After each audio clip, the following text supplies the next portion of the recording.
G'day guys and welcome back to the JFBS SuperCoach channel. Today what we're going to go through is the Geelong Cats team review in today's video going into the 2026 AFL SuperCoach season. If you haven't checked out the previous, I'm trying to think of numbers, 2, 4, I think it's eight videos I've done already. Flying through them. If you haven't checked them out so far, go check them out. You can either check them out before or after this video, but yeah, today we're going to be doing Geelong. So normally what I do at the start of the video is that I come to Nerds for Life on Twitter. Make sure you chuck them a follow because what they basically do is they summarize some of these. I'll find a good example. These match simulations, preseason training notes, just a lot of different things from track watch sources as well. Unfortunately, there is no Geelong Cats, so there's nothing I can read right off the bat, but there's probably stuff that I can think of at the top of my head that I've heard of over the past couple of months. But yeah, Geelong, here we go. Might be a bit of a shorter video, but let's see how we go. Because if we look at the ownage percentage, the most is 7, and that might be the lowest across all the teams in the AFL or just in SuperCoach. But as always, let's start in defence. So we can go by percentage if we want. 3% is by a rookie this year, who obviously is a defender forward option there. But Tom Stewart at 500k 900. I don't think it's a smart idea personally because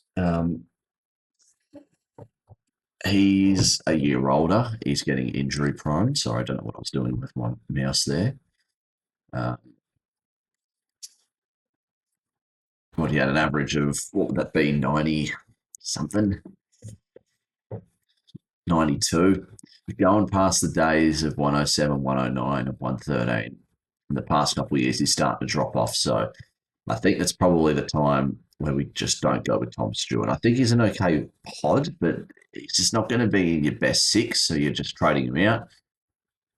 Or he's going to get injured for you. Maybe he goes back to greatness and glory like he did 3 years ago, but we're looking too much into the past and not so much into the future. And I think the future is you're going with guys like Nazai Wang-Milera, you've got Sinclair, Whitfield, Ash as your main, St Kilda, GWS4, and then you've got guys like Jordan Clark and Connor Rozee, Colby McKercher on the rise. So there's a lot of different guys. Zach Guthrie in that weird, in that weird 440k range where he's not going to be improving his score.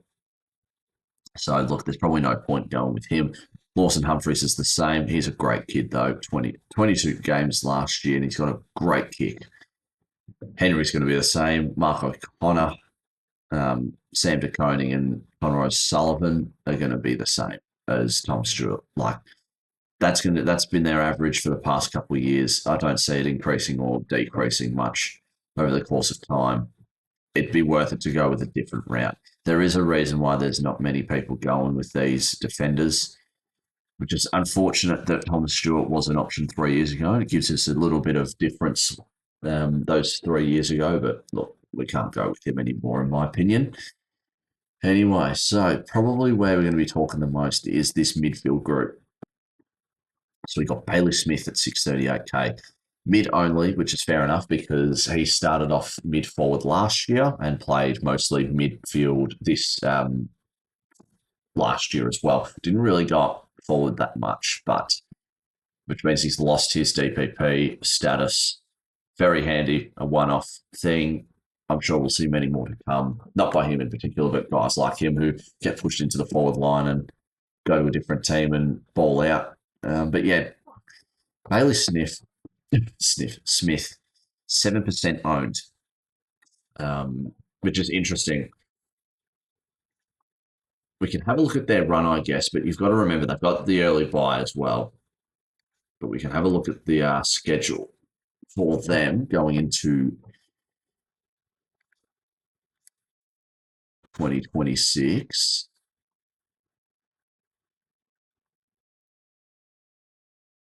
Freo, Adelaide, Hawthorn, West Coast. So your first 4 games, Hawthorn does tag. Adelaide kind of does. Freo kind of does. West Coast doesn't. But then you've got Dogs who don't. Port will play a defensive guy on him. North don't. Collingwood don't. Brisbane can. Okay, so their starting schedule is not too bad. Their buys in round 16, so the last round. So they've really actually, out of all the early buy teams, they've got a nice schedule in the sense that they have the round 2 buy, but then they also have round 16 as well. So that, the first buy of the lot and the last one of the second lot. So not too bad, but just remember when to go after them. I'm personally not going to go with them because I think there's better players for even cheaper and not missing out on games earlier on. So that's just my opinion. Same with Max Holmes. I actually would rather him on my team than Bailey Smith. I think he's got a higher floor than Smith. I think Smith also will get tagged more often this year. So just put that into perspective.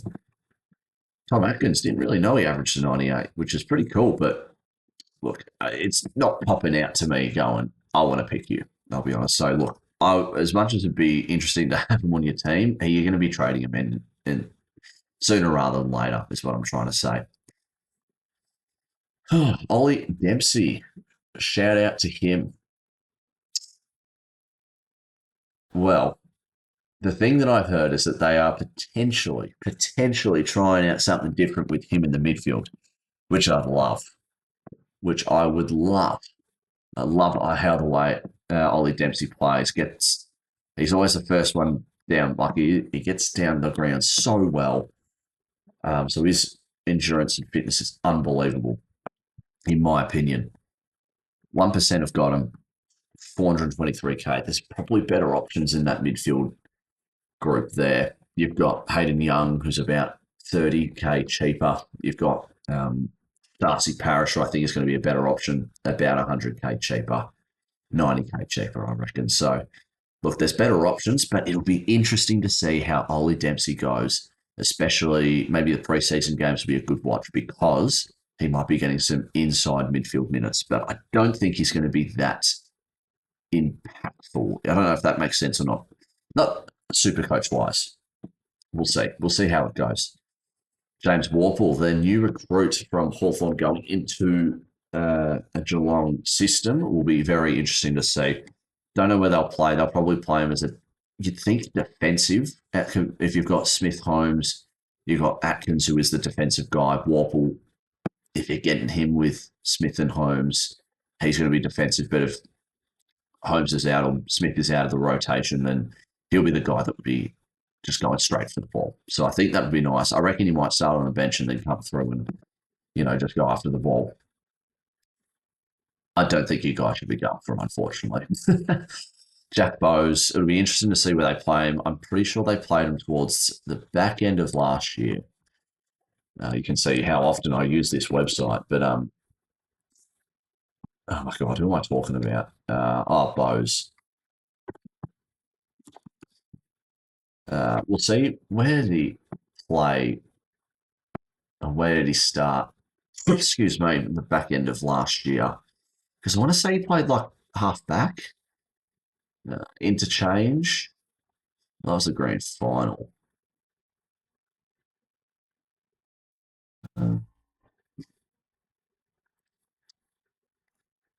Let's have a look here, for example. I don't know. You play like wing, I guess. Maybe I was thinking something weird. Maybe grand final. I don't know. Would that make a difference? Wing. Okay, so I was wrong. I thought he played a bit of down back. Oh, that's fixture ticker.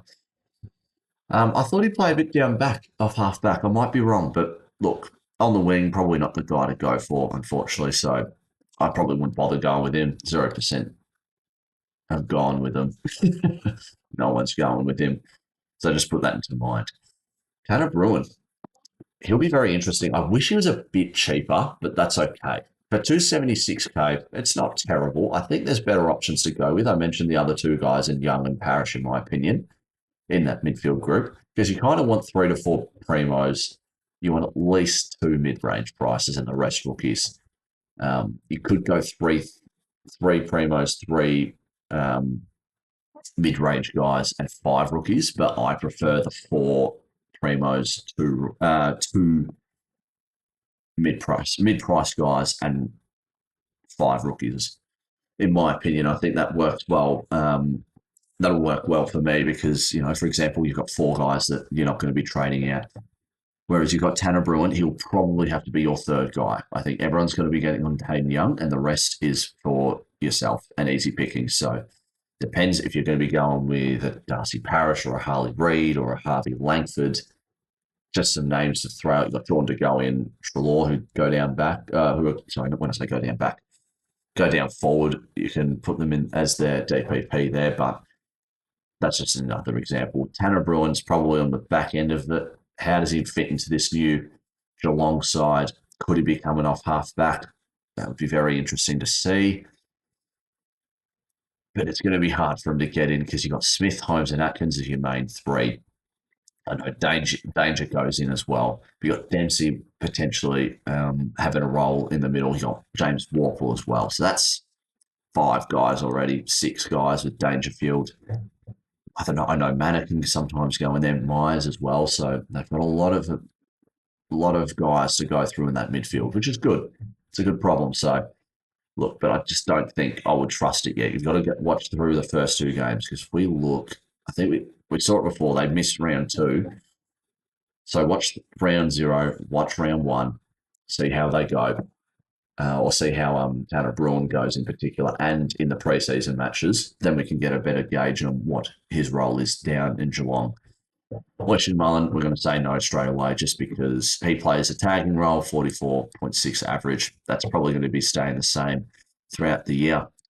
The rucks, here we go. Is there 5 or 6? There's 6 different rucks. I'm going to move. You don't see it, but I've got my recorder up there. But they've got 6 different rucks here, which is interesting. They've got Blitzar, Stanley, and Conway. Well, first of all, you've got so many better options than these three, with all due respect. Blitzar's because, he'll only play in the ruck. When Stanley doesn't, he plays a bit more down back, which is fair, but it does go into the ruck sometimes. Stanley, we've been saying this probably for the past 3 years, but this is probably his last year. And when I say that, I probably think that it is his last year this year.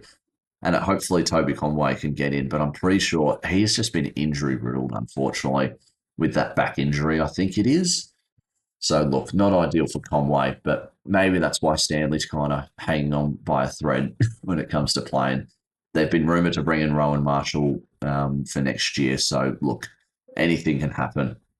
But going back to rucks, just don't touch them. Just don't go near them.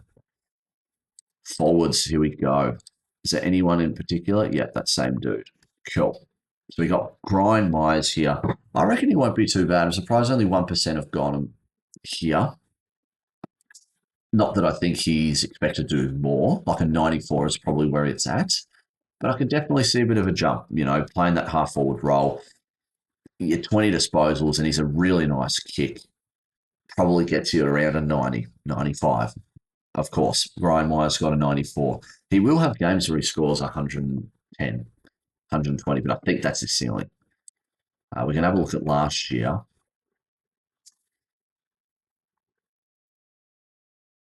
135 was his highest last year, but then he's got floors of a 53, 51, 68, 67. Towards the end of the year, 76. But there's more hundreds than not. Well, not really. This first 6 weeks were no good, but you get what I mean.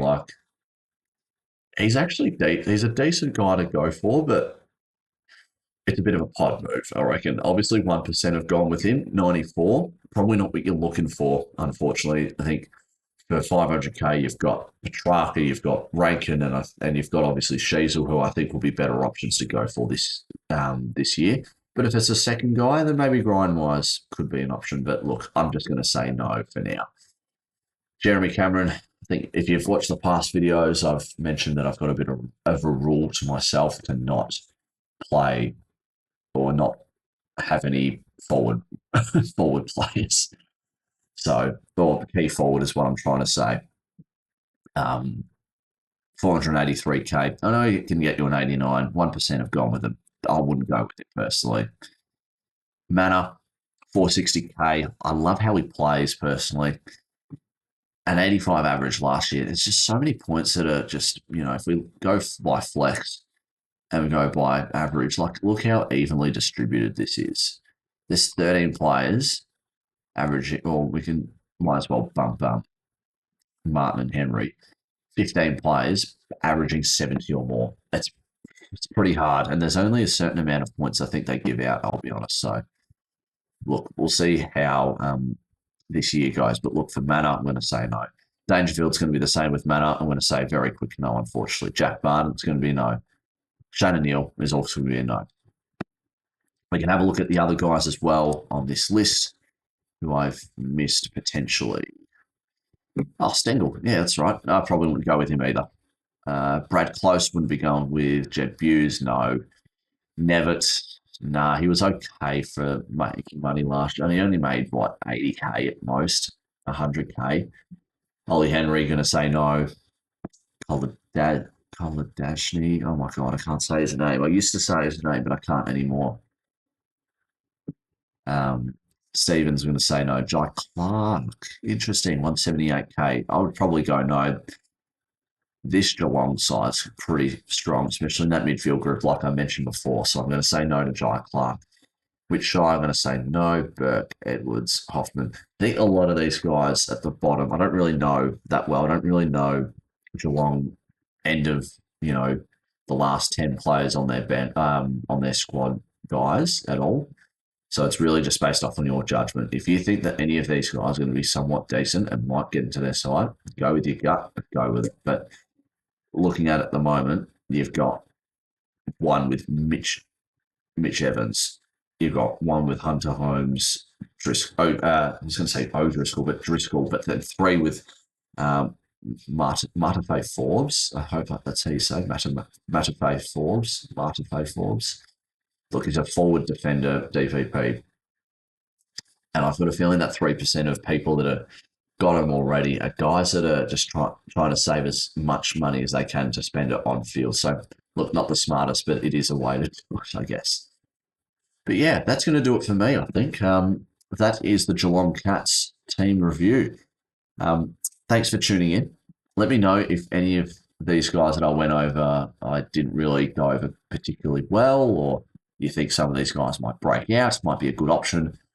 Just mind you that the highest is 8%, 7%, 7 and 6%. Then it's 3 and below for the rest of them.